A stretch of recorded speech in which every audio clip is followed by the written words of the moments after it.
apresentando nesses minutos aqui sobre o Fertipeixe. Então, o nosso objetivo principal nesse primeiro vídeo aqui é nós estar apresentando o que é o produto e como funciona o produto. Então, o Fertipeixe é um produto que vem para corrigir a necessidade de aumentar a matéria orgânica do solo, de aumentar a vida do solo, aumentar os micro-organismos do solo. Então, o Fertipeixe, como o nome diz, é bastante sugestivo, é feito a partir do aproveitamento do abate do peixe. Então, são a cabeça do peixe, as vísceras, a carcaça, algum peixe comercial. Esse produto ele é moído e ele sofre um processo chamado hidrólise enzimática. Então, a carne do peixe ela é convertida em líquido. Então, o que acontece? Nós vemos aí nessa gravura do processo produtivo o peixe, logo acima do peixe, um lago, um sistema de produção de peixe. O que acontece durante esse processo? Então, esse resíduo de peixe ele é moído, ele é fermentado e é filtrado. Tudo isso ele é feito a temperatura ambiente. Então, o que acontece durante esse processo produtivo? Toda a carga microbiológica que existe no peixe, nas escamas do peixe, nas guerras, nas vísceras, na carne. Então o peixe traz do ambiente que ele vive fungos, bactérias e algas. E esse produto ele é convertido para o galão algas, fungos, bactérias, enzimas que vão fazer a reposição dos micro-organismos do solo. Então, para começar, vamos falar um pouco o que o Fertipeixe contém. O Fertipeixe contém 2% de nitrogênio, 5% de fósforo, 0,5% de cálcio, 0,5% de potássio, 1% de cálcio, 0,3% de magnésio, 0,14% de enxofre. Ele tem alguns micronutrientes na sua formulação, mas o interessante do peixe é que o Fertipeixe em sua composição ele tem 22% de aminoácidos distribuído em 18 aminoácidos. O que acontece? Durante esse processo que é chamado hidrólise enzimática, onde ocorre a conversão da carne do peixe para um produto líquido de fácil aplicação, essa carga de aminoácidos ela é preservada.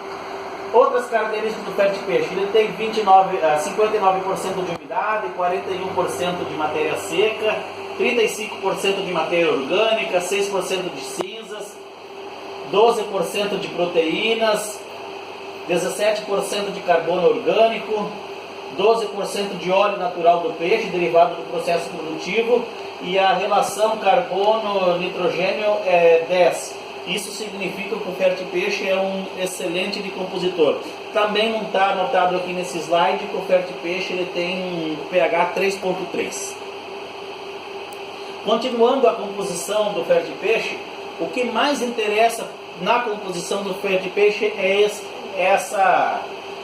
esse slide aqui, onde vai mostrar que o Fertipeixe tem em torno de 15 milhões de bactérias por ml de produto. Então, cada ml de produto do Fertipeixe ele tem 15 milhões de bactérias, distribuídas em bactérias anaeróbicas, aeróbicas, lactobactérias, azobactérias, rizobactérias.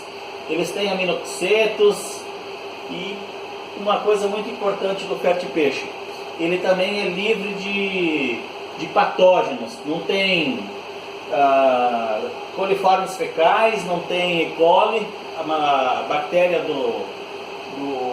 da cólera e nem salmonela. Então, no conceito geral, o Fertipeixe é um complexo de substâncias orgânicas e de micro-organismos que nutrem e estimulam todos os micro-organismos benéficos no solo e nas plantas, promovendo e gerando um ambiente de alta produtividade de altas colheitas. Então agora a gente vai fazer uma breve explicação, justamente nesse slide que mostra Fertipeixe, alimento para o solo e para a planta. Nós vemos nesse slide uma planta. Se nós colocarmos várias plantas umas do lado, nós vamos ter uma floresta. Eu faço uma pergunta: A floresta precisou adubar nesses longos de anos e anos que ela se desenvolveu, formou árvores? Não. Por quê? A floresta nunca precisou adubar, por quê?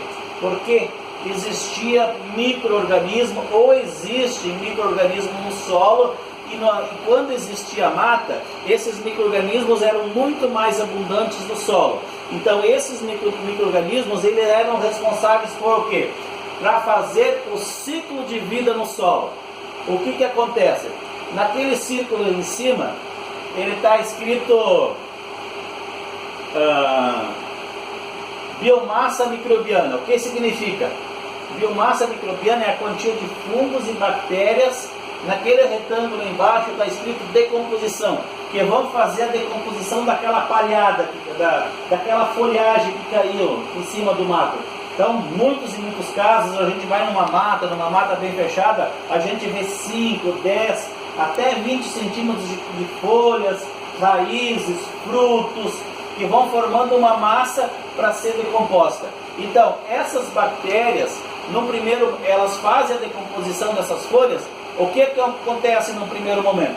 No primeiro momento, essas bactérias comem esses nutrientes. É que nem nós. Nós se alimentamos todos, vamos crescendo, ou às vezes engordando, muitas vezes, aliás, e vamos acumulando nutrientes dentro do nosso corpo. As bactérias, a mesma coisa. As bactérias, elas devolvem esses nutrientes para a natureza quando? A grande devolução do corpo humano para a natureza acontece quando a gente morre, o nosso corpo se decompõe. E a bactéria é o mesmo jeito. Ela se alimenta, durante a vida dela ela faz os excrementos delas, né, da maneira dela, mas a grande volta que as bactérias fazem dos nutrientes é através da morte delas. O que acontece quando uma bactéria morre? No primeiro momento ela imobiliza os nutrientes dentro dela, e no segundo momento, com a morte dela, elas mineralizam os nutrientes, que está o quadro abaixo mostrando o carbono, o nitrogênio, que é os principais nutrientes da biomassa microbiana. Então, os micro-organismos, eles são responsáveis por quê? Pela disponibilização e absorção dos nutrientes para a planta. Mas o que o Fertipest tem a ver com tudo isso? Lá no início, eu falei para vocês que o Fertipest contém, naquele quadro à direita, em cima, todos os macronutrientes fundamentais para o desenvolvimento das plantas. O Fertipest tem nitrogênio, fósforo e potássio. É em pequena quantidade. Do outro lado, à esquerda, em cima, traços de todos os micronutrientes contidos naturalmente nos pescados. Cálcio, enxofre, zinco e vários outros micronutrientes. Na verdade, esse N, esse P e esse K não interessa, e esses micronutrientes não interessam muito para nós. O que interessa para nós em relação ao Fertipest são os fungos e as bactérias que ele tem, e mais os aminoácidos. Então, como que acontece todo esse mecanismo da ativação da vida no solo através do Fertipest? Então nós vemos na nossa esquerda no vídeo o quadro de baixo escrito lá: alto teor de bactérias que atuam com equilíbrio no ambiente em que se estabelece. Embaixo do desenho da planta temos fungos decompositores de matéria orgânica e sais. E no quadro de baixo, na direita, aminoácidos de alto valor nutritivo e rápida disponibilidade para os micro-organismos. Então, durante todo esse tempo que ocorreu a saída da mata e a entrada da pastagem, principalmente, o que aconteceu? Quando nós tiramos a pastagem, nos primeiros anos, o capim deu 2 metros de altura. Aí de 5 anos já estava com 1,5 metro, 10 anos já estava com 1 metro, 20 anos já estava com meio metro só, 25 anos já estava com 60, 70 centímetros, e com 30 anos ficou tudo rapando o chão, tipo campo de futebol. Por quê? Porque aconteceu uma degradação no solo. esses micro-organismos que existiam naturalmente, que eram de alta quantidade no solo, no ambiente da mata, ele foi diminuindo. Por quê?